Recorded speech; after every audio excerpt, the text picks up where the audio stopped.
Welcome to this edition of Diverse Orange, our conversations about diversity here in Central Florida. My guest today is Mila Zeng. Welcome, Mila. Hello, welcome. Nice to see everyone. How are you doing today? I'm doing well. Great. Well, let's find out a little bit about you. Mila, where did you grow up? Oh, that's a great question. So I'm originally born from China, Wuhan. And did you grow up there? Yeah, and then later on, I immigrated to Anchorage, Alaska. So that's where I grew up, in Anchorage, Alaska. Oh, well, I grew up in Soldotna, Alaska, and Seward, Alaska. Really? Wow! Did you know that? Sorry for the exciting. It's hard to see people from there. That was a long time ago. So from China to Alaska, how old were you when you went to Alaska? When I was 15. Okay.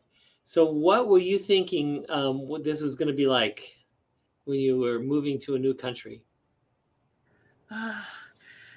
I know for sure at that time I don't want to come to United States because I have a friendship network in China already.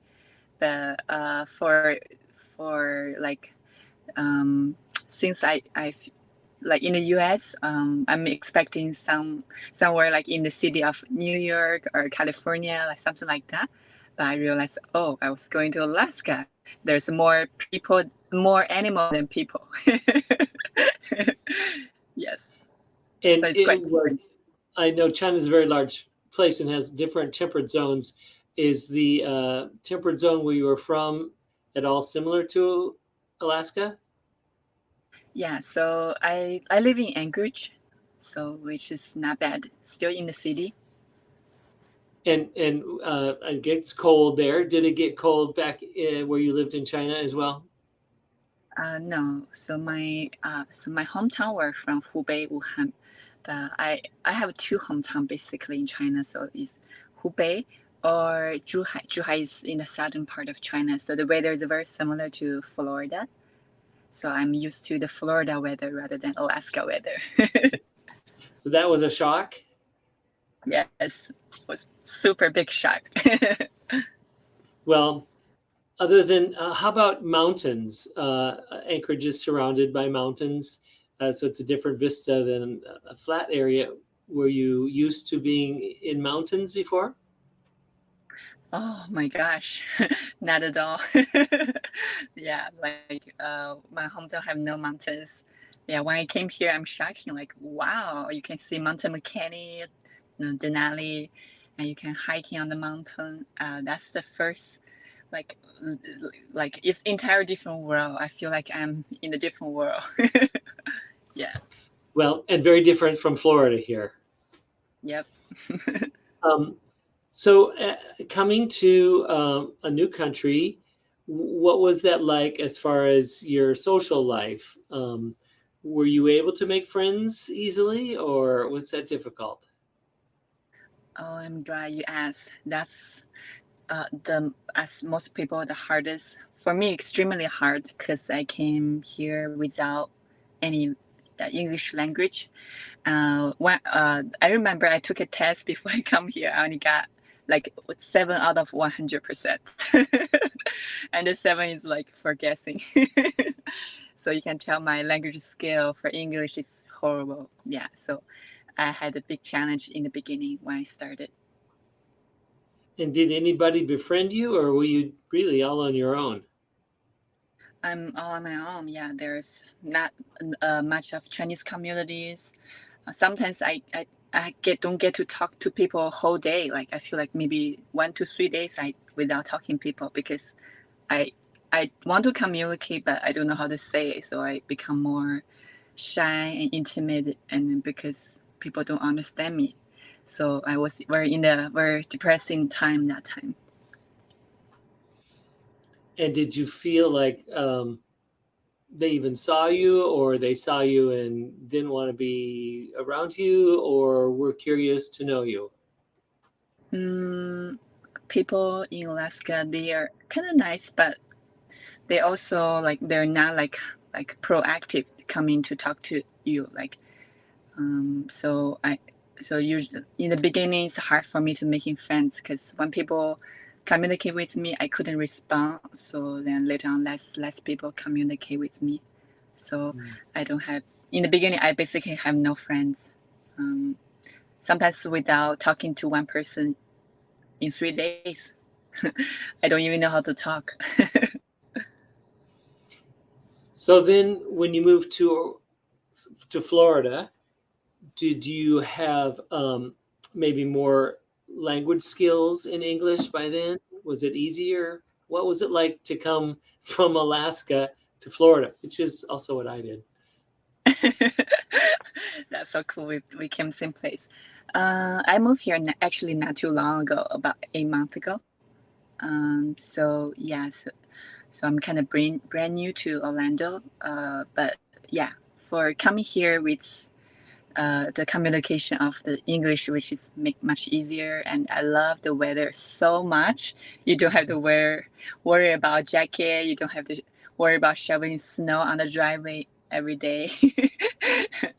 Yeah, and then every time because it snows so much in Alaska, sometimes like the snow are so high, like you can jump from the roof and jump from the roof to the snow on the ground, and you can disappear in the snow. Just that much snow. Yeah, yeah. I had a good time in Alaska, but I enjoy to absorb everything have to be offered here in Orlando. Great. Well, I've been here numerous decades, so I'll tell you, you'll get when it gets below 68 degrees here, I'm starting to get cold. So I have jackets. don't throw don't throw your jacket away. In fact, I wear it once or a couple times a year here. A nice big wool coat that I got in the north before I came here more than 30 years ago. So keep your coats. Wow, you must get same blood now, from thick blood to thin blood. That's the saying. Yes. Um, so so you're fairly new here, but it's certainly with the English, it's easier to communicate with people, make friends. But in general, how do you find people's attitudes here to somebody that's different than them? I see people here are more calm, more happier. Whereas in Alaska, people still friendly, but people are less proactive, more depressed because I guess just Florida is that's why I call the sunshine state. So you get plenty of vitamin D, so less chance to be depressed. So people tend to be calm and happier. So which I like it. And have you also connected with a Chinese community here? Yeah, just recently I have a few performances in the Chinese Moon Festival. So that's how I got started connecting more Chinese community. Before I have never have any Chinese friends when I was in Alaska. So Was there a Chinese community at all in Anchorage? yeah, in Anchorage, they do have a community, but it's kind of small, so very tiny. Like basically, you can count how many people are there. All right. And you said about performing. So you perform, you play a traditional Chinese instrument, correct? Yes. And what is that instrument? The instrument is take you back in time 5,000 years ago. This is one of the most oldest instrument in China. So the instrument is called GuZheng. Gu is the translation of ancient. Zheng is the sound of music. It sounds like zheng zheng zheng zheng. So Gu is ancient, zheng is the music. That's another name. If you forget GuZheng, you can pronounce our Chinese harp because it looks like a flat harp, and it has 21 strings. So yeah, so it's a very ancient Chinese instrument. Yeah. Great. Well, welcome to Central Florida. I mean, you're still not even a year, so I think we can still say welcome. And we're glad to have you. and your talents here, adding great diversity to our community. So thank you. Thank you so much. Thank you for inviting. And thank you all for watching this edition of Diverse Orange.